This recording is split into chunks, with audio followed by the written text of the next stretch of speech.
Does it say somewhere that Marco Rubio gets to determine which speech is appropriate and revoke student visas based on what you think constitutes free speech? Representatives Pramila Jayapal confronted Secretary of State Marco Rubio over the revocation of a student visa, pressing him on whether free expression can be treated as a national security threat. Representative Jayapal. Thank you so much, Mr. Chairman. Thank you, Secretary Rubio, for being here. On March 21st, 2025, the State Department approved the revocation of a student visa for Rümeysa Öztürk, a Turkish citizen who is a graduate student at Tufts University, apparently simply for writing an op-ed. According to an internal State Department memo, you took this action under your discretionary authority to revoke visas, and soon after you revoked her visa, armed and masked plainclothes officers snatched Ms. Öztürk off the street and transported her to a prison in Louisiana. Mr. Secretary, do you really think that Ms. Öztürk's op-ed results in a foreign policy consequence for the United States? I believe that case involves someone whose visa we never would have granted had we known ahead of time. I'm not asking you that question. I'm asking you if you think an op-ed, but that's exactly, in fact, what happened. The State Department wrote a memo concluding that you did not have sufficient grounds to revoke Ms. Öztürk's visa. There was no evidence showing that she'd engaged in any activities that were a threat to national security. And in fact, in May, a federal court ordered Ms. Öztürk's release from detention, noting that the sole basis for the government's detention appeared to be the fact that she co-authored this opinion piece in the Tufts newspaper in March of 2024. Where in the Constitution does it say that the Secretary of State can override the First Amendment protections of free speech? Is there a footnote that I missed somewhere? There's no constitutional right to a student visa.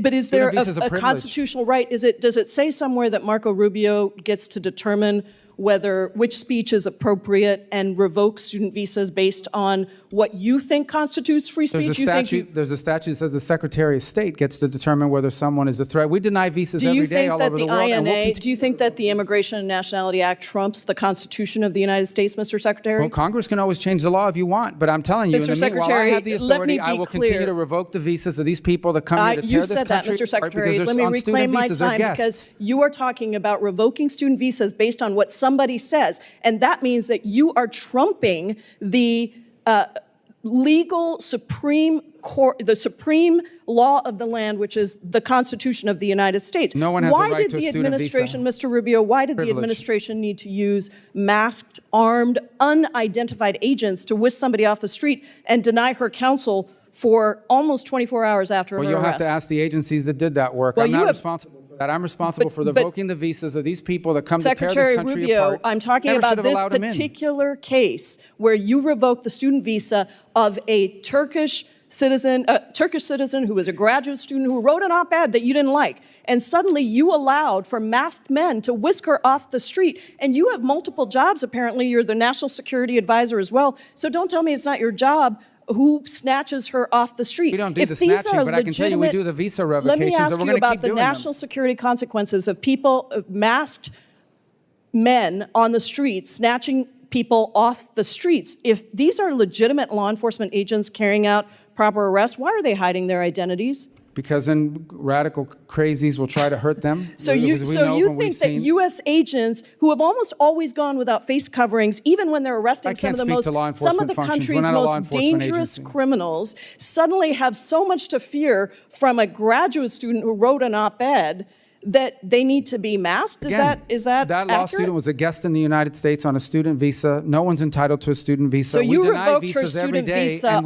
based on an op-ed which trumps the supreme law of the land, which is the Constitution. Someone's coming up here to stir up problems on our campus. We're going to revoke their visa. She didn't do any of that. She wrote an op-ed. Well, she wrote an op-ed, and I'm talking to you about her particular case. That's her claims and your claims. Those are not the facts. Reclaiming my time, you revoked her student visa because she wrote an op-ed. And we'll do more. We're going to do more. I have another question for you. Would you revoke the visa of someone in the United States who published claims that, quote, Jews are an untrustworthy and dangerous group? Yes or no? We will revoke the visa of anyone who's in this country as a guest who's here to stir up trouble. Are you going to revoke the visa of somebody who made that? I mean, the case, I'll look at it. I'm looking to get crazy people actually, it's not just about revoking. You actually, Secretary Rubio, excuse me, reclaiming my time. Can you explain to me why the Trump administration granted refugee status to Charles Kleinhaus, the white Afrikaner who tweeted that exact statement that I just said? There's the case. That's not a visa.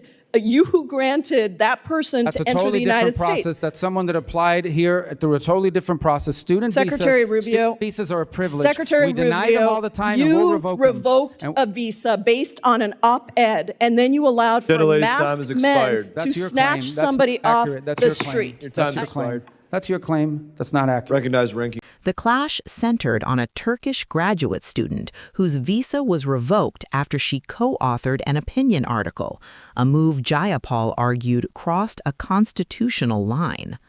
She pointed to internal State Department findings and a federal court ruling that found no evidence the student posed a security risk, raising deeper questions about how much discretion the executive branch has over speech by non-citizens.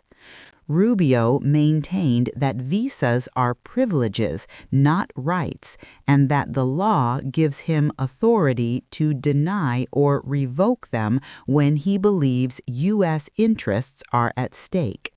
Beyond the single case, the exchange exposed a broader tension: how immigration law, free speech principles, and aggressive enforcement tactics intersect, and where the limits of government power should be when political expression, even by temporary visitors, is involved.